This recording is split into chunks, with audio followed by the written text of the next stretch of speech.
Assalamualaikum warahmatullahi wabarakatuh. Alhamdulillah wassalatu wassalamu ala rasulillah amma ba'd.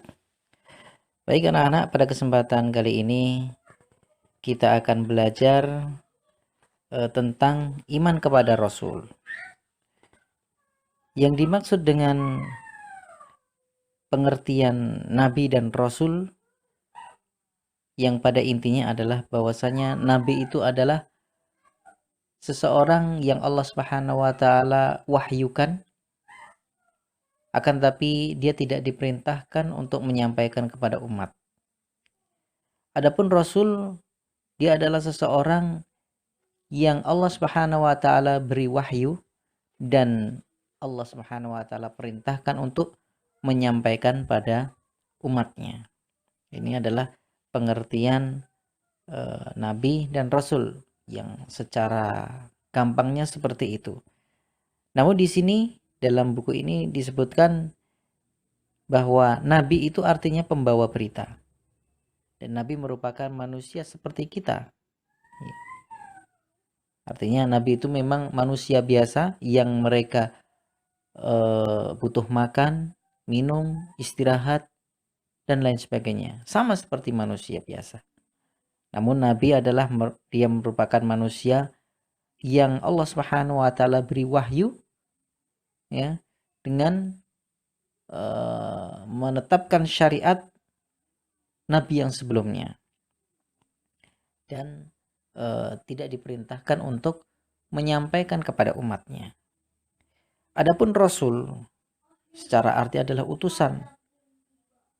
Rasul Allah Subhanahu wa taala berarti utusan Allah Subhanahu wa taala. Ia adalah manusia yang menerima wahyu dengan membawa syariat yang baru dan diperintahkan untuk menyampaikan kepada umatnya. Dengan demikian, semua rasul adalah nabi, namun tidak semua nabi itu adalah rasul. Dan adapun jumlah ya nabi dan rasul itu sebenarnya banyak sekali.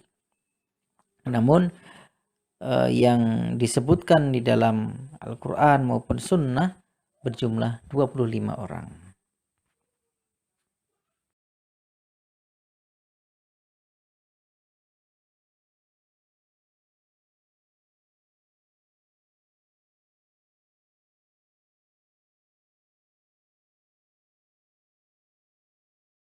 Pada halaman berikutnya di sini disebutkan nama-nama dari para nabi dan rasul yang ada 25 itu.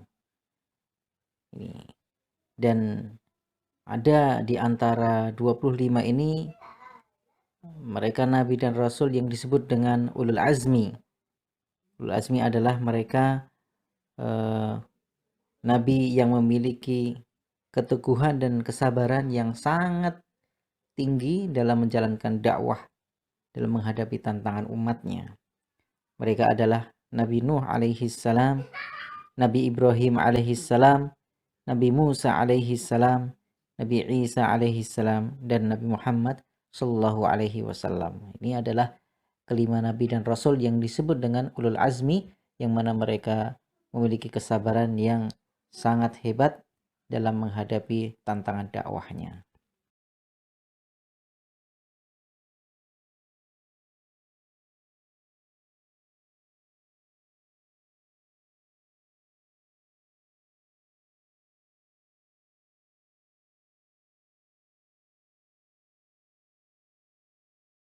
Sebagaimana yang disampaikan tadi bahwasanya mereka nabi dan rasul adalah sama seperti manusia biasa.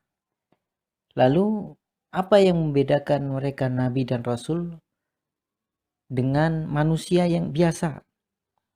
Yang membedakan adalah bahwasanya mereka itu orang-orang yang menerima wahyu dari Allah Subhanahu wa taala.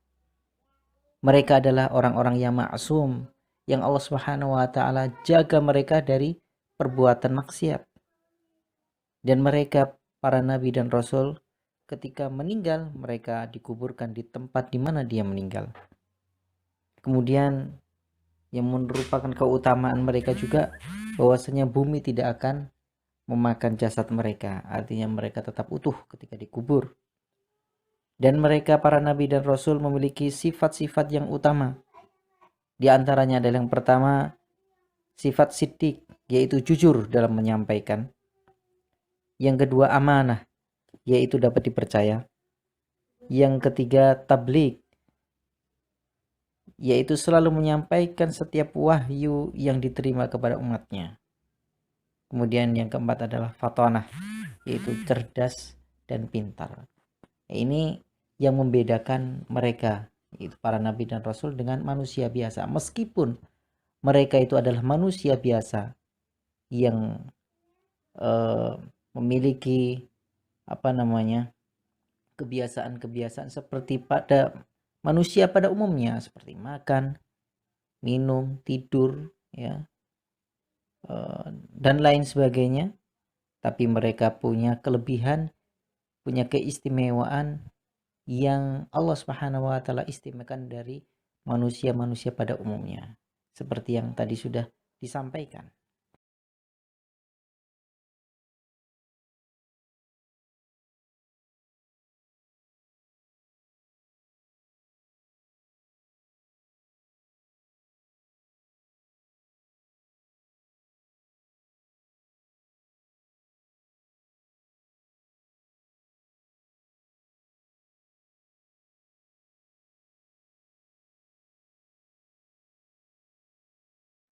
Dan di antara keistimewaan yang Allah Subhanahu wa taala berikan kepada para rasul adalah Allah Subhanahu wa taala memberikan kepada mereka mukjizat.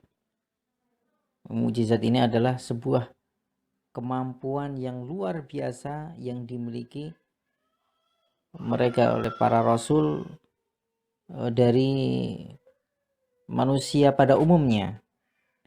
Yang mana mukjizat ini Allah Subhanahu wa taala berikan untuk membuktikan kebenaran bahwasanya mereka adalah utusan Allah Subhanahu wa taala.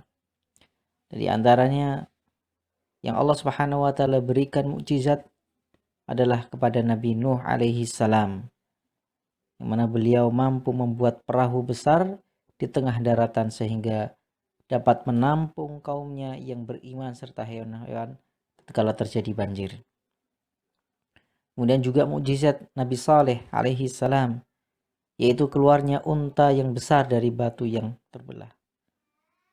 Kemudian mukjizat Nabi Ibrahim alaihi salam, yaitu tidak terbakar api saat ia dilemparkan oleh Raja Namrud ke dalam kobaran api.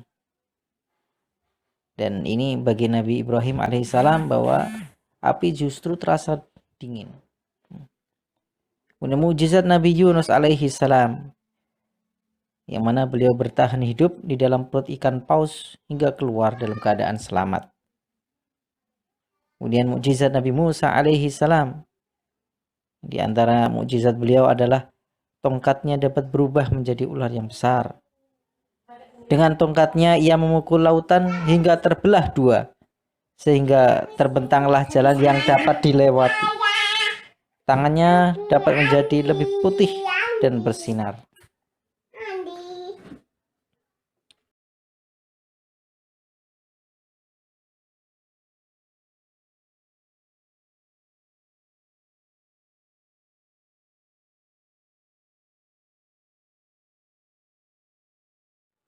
Kemudian mukjizat Nabi Dawud alaihi salam, yang mana beliau mampu melunakkan besi sehingga beliau mampu membuat baju perang.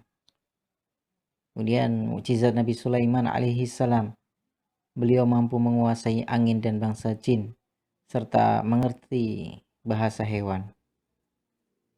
Nabi Isa alaihi salam, beliau memiliki mukjizat menyembuhkan orang yang buta, menghidupkan orang mati untuk satu keperluan.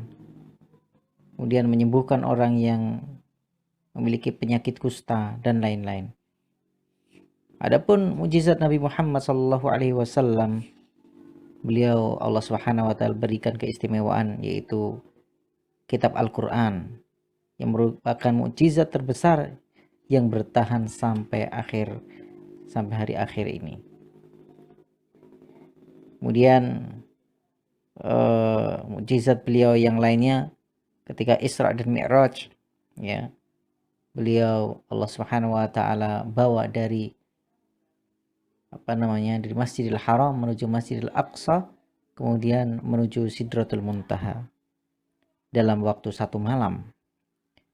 Kemudian mukjizat beliau juga bahwasanya terbelahnya bulan setelah ditunjuk oleh Nabi Shallallahu Alaihi Wasallam. Ini adalah beberapa mukjizat para nabi dan rasul yang Allah Subhanahu wa taala berikan keistimewaan ini untuk menunjukkan bahwasanya tentang kebenaran bahwasanya mereka itu adalah utusan Allah Subhanahu wa taala.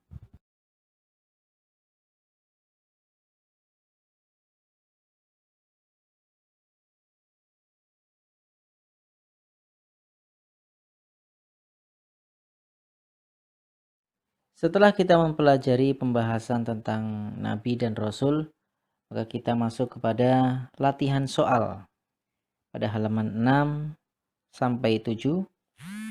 Pilihan ganda, silahkan anak-anak mengerjakan latihan soal ini. Silahkan. Setelah anak-anak mengerjakan, nanti Ustadz akan kirimkan kunci jawabannya dan anak-anak silahkan memeriksa sendiri sejauh mana ya pemahaman anak-anak terhadap apa yang disampaikan dalam materi ini ya. Kalau anak-anak betul-betul paham, maka insya Allah bisa menjawab soal-soal yang ada pada latihan ini. Silahkan dikerjakan. Mungkin ini yang bisa disampaikan pada kesempatan kali ini. Kurang lebihnya mohon maaf. Wabillahi taufiq wal hidayah. Wassalamualaikum warahmatullahi wabarakatuh.